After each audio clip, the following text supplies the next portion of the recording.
There is a youth movement going on over at Brennan High School. You even heard of NSync or anything, Backstreet Boys? Never heard of them. A pair of freshmen, just 15 years old, lighting it up in the highest classification of Texas high school ball. I asked Kingston if he knew who the band NSync was, and he had no idea.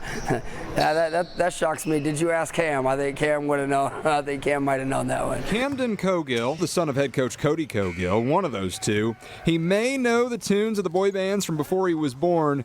He does know how to knock down a shot. His classmate Kingston Flemings knows how to set him up for it. He usually brings it up, passes me the ball, shoot. He gets everybody open. He makes the passes. We like to share the load sometimes, like one of us get pressured, the other one takes it. Flemings already set the record for most assists in a single season at Brennan High. Yeah, I'm going to try to get it every year. And then the career is pretty close to, I think I'm 100 assists off.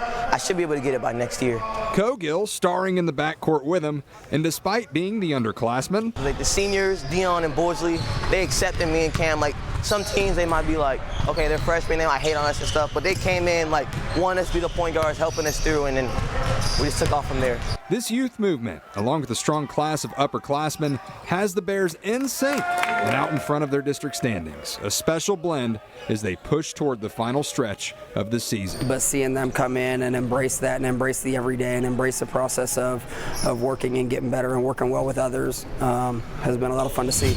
The importance and impact of a living donor. Patients who need a transplant sometimes wait years for an organ to become available from a deceased donor. During that time, patients often become sicker.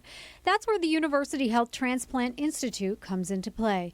The Institute launched the Champion for Life program as a way to help patients share their stories and find people who would be willing to become living donors, all in hopes someone will match with a participating champion. A champion can be anybody. You know, we've had 6-year-olds do it by simply writing a letter, kind of telling the story of their father and why he needs a living donor. Dr. Elizabeth Thomas is a kidney transplant surgeon and is one of the doctors who helped the Champion for Life program get up and running at University Health. It really helps widen the search party. That's what I tell recipients all the time. If you're by yourself trying to find a donor, you might be a bit limited. Because of Dr. Thomas and the Champion for Life program, Marshall Parsons was able to find a kidney donor. I would admit I was very, very scared. 8 years ago, Marshall was diagnosed with lupus, an autoimmune disease in which the immune system attacks healthy tissue. By 2019, Marshall was in desperate need of a new kidney, so he was put on a waiting list. I didn't want to feel like a victim, so I didn't, necessarily want to get out there. But I realized that truly this was life and death. The program gave Marshall confidence in speaking with his friends and family about the importance of living donors. In response, many of his friends offered their support, one which ended up being a match. And last August, Marshall was able to get a new kidney, and his friend was able to continue living a healthy life. I'm back at work. I'm excited about my second chance of life. It looks like we're seeing some really big improvements when it comes to students and staff returning to school, and it could be a really good bellwether for what we're seeing as far as the Omicron variant is going on right now. Now, I just got the most recent numbers back from several of our large school districts. For the San Antonio Independent School District, they went from a 79% attendance level just after the winter break. That number was up to 84% yesterday. For Northside Independent School District, the numbers are even better. At the beginning of the year, they had an attendance rate of 84%. Now they're at 91%. And for Northeast ISD, they have very similar. They had gone from 86% at the beginning of the year, and they're up to almost 92% as of yesterday.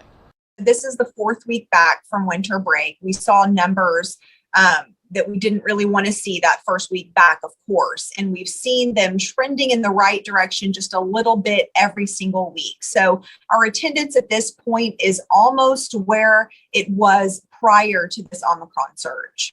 We're certainly excited to see, at least this week, a significant improvement in those absentee rates for both students and staff.